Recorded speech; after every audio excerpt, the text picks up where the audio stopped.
Rome wasn't built on courage alone. It was built on debt. We like to picture the Roman legions as unstoppable warriors, symbols of honor and discipline.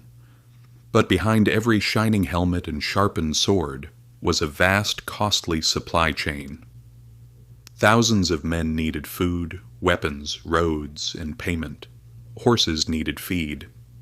Siege engines needed wood and labor. All of it demanded money, endlessly. So how did Rome fund centuries of conquest? Because war was more than battle. It was a financial engine. Once that machine began, it couldn't stop. Expansion wasn't a choice. It was an economic necessity. In the early republic, soldiers were citizens who owned land and brought their own weapons. They fought for a season and returned home. But as wars grew longer and farther, that model collapsed. Rome created a professional army and began paying them. Soon, conquest itself became a business model. Each new province brought taxes, gold, and slaves. War financed more war. When that wasn't enough, Rome borrowed. From its wealthy elite, especially the equites, the new financial class. These weren't donations but investments, repaid through interest, tax rights, and trade monopolies. War turned into profit. And the richer it became, the more wars Rome fought. Over time, this militarized economy reshaped the republic. Power shifted to generals who promised spoils. Senators became partners in violence. Private contractors, the publicani, handled taxes, logistics, and supply, taking huge profits. It was a military-industrial complex, draped in togas. But the costs kept growing. To pay soldiers and creditors, Rome needed endless income. When conquest slowed, the state debased its currency. Under Nero, the denarius lost silver content. Centuries later, it was nearly worthless. Inflation surged, trust vanished, and by the 3rd century, Rome's money collapsed. Meanwhile, the rich protected their wealth through land and privilege. The poor paid taxes with worthless coins. Public services fell apart, corruption spread, and the burden of empire crushed the lower classes.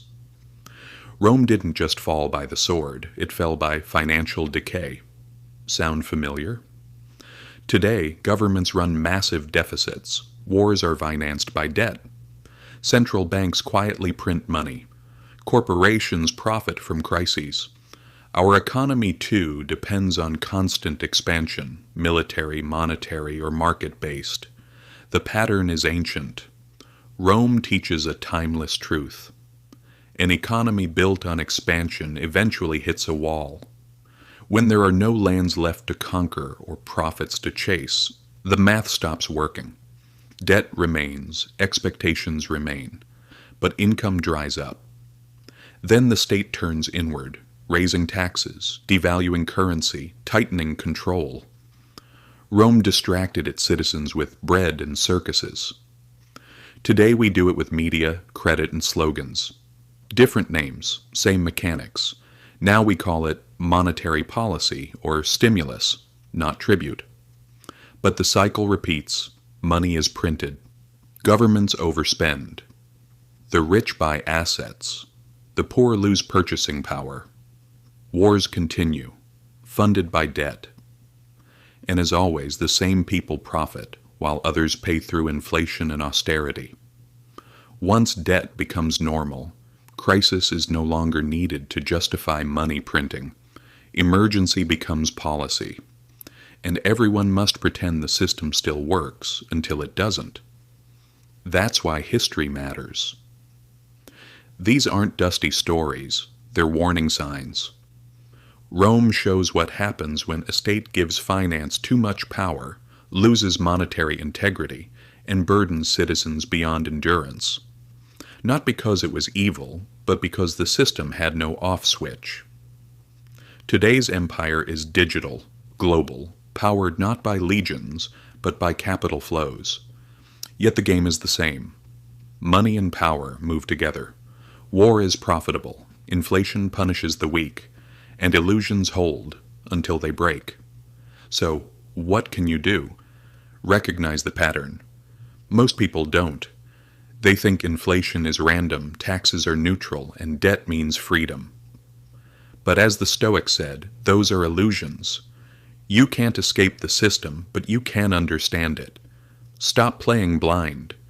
Build your own resilience, mental and financial. Study not just markets, but incentives. And always ask, when I'm confused, who profits? Because you were never meant to ask how Rome financed its wars, or how modern states do the same.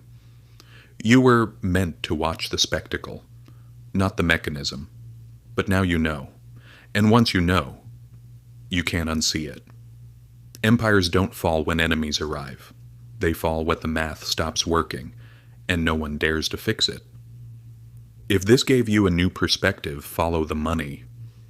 The answers are in history, and history is speaking again.